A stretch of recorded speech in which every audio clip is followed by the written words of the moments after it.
galerinha linda do meu coração. Estamos aqui para nossa aula de português.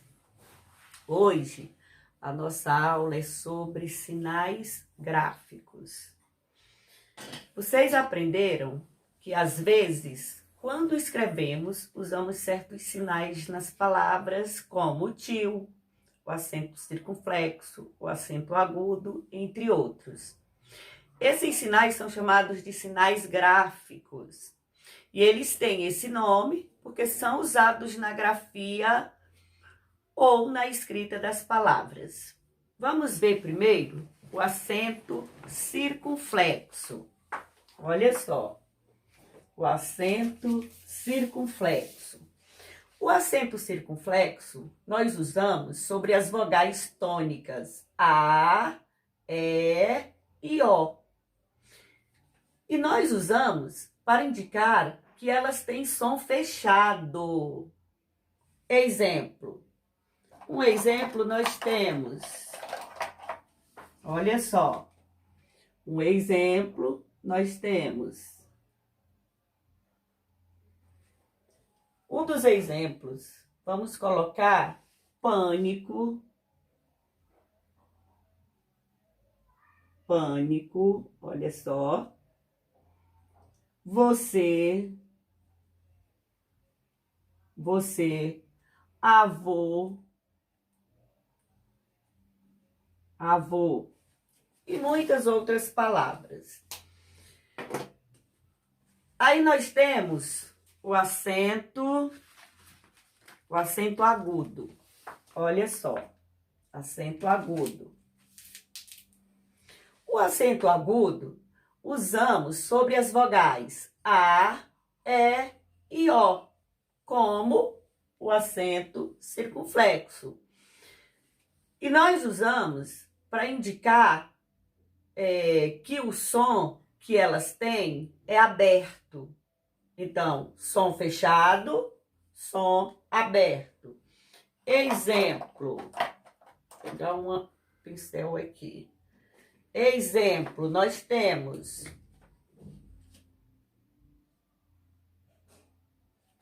dia, avó, dia, avó,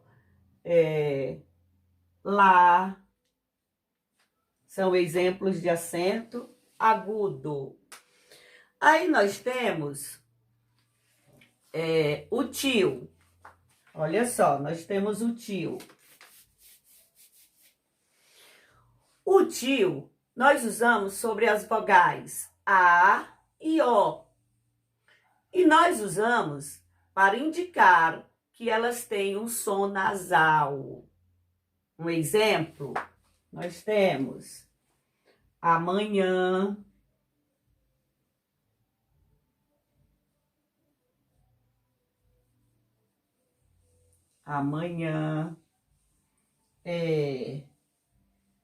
deixa eu lembrar outra palavrinha que nós podemos usar. Lições, e etc, não é? Lições e muitas outras palavras. Depois nós temos a cedilha. Olha só, nós temos a cedilha. E nós usamos a cedilha sobre a letra C, antes de A e O, para indicar que ela tem som de S, certo? Vamos a um exemplo da cedilha. Nós temos coração, o exemplo da cedilha. Coração. Olha só. Nós temos coração, certo? E aí nós temos o hífen. Olha só o hífen. Nós usamos o hífen nos seguintes casos. São 3 casos que nós usamos o hífen. Nós usamos para unir palavras compostas. Professora, como é isso? Olha só, o exemplo.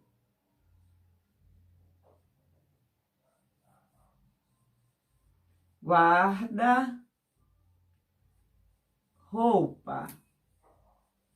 Olha o hífen aparecendo. Primeiro caso, torno a repetir. Nós usamos para unir palavras compostas. Segundo caso, nós usamos para ligar o pronome ao verbo. Olha só, primeiro caso, segundo caso. Nós usamos para unir o pronome ao verbo. Por exemplo, espere-me. Tá vendo? Espere-me. Olha o hífen aqui aparecendo. Certo? Verbo, pronome. E temos o terceiro caso, que é para separar as sílabas de uma palavra. Quando vocês usam a separação de sílabas, vocês também usam o hífen. Olha só, terceiro caso. Vamos colocar a palavra coelho. Olha o hífen aparecendo. Coelho. E por último, nós temos o apóstrofo.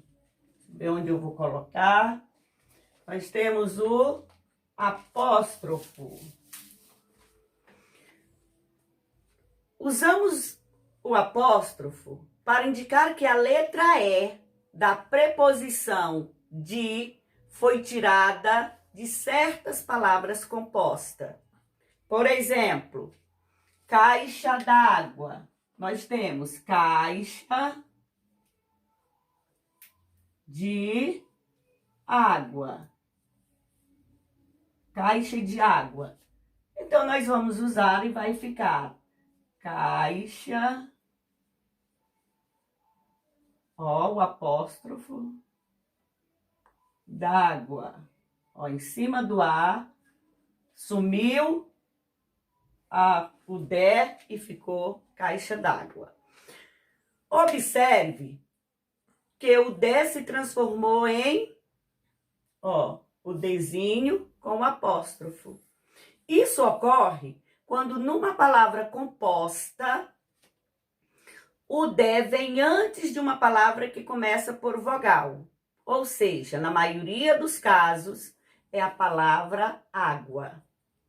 Na maioria dos casos, nós usamos o apóstrofo na palavra água. E agora vocês vão pegar a gramática, vão fazer a atividade das páginas. Deixa eu olhar aqui. Vão treinar o que aprenderão agora nas páginas 56 até a página 61. Tenham um bom estudo, um beijo em cada um de vocês e até breve.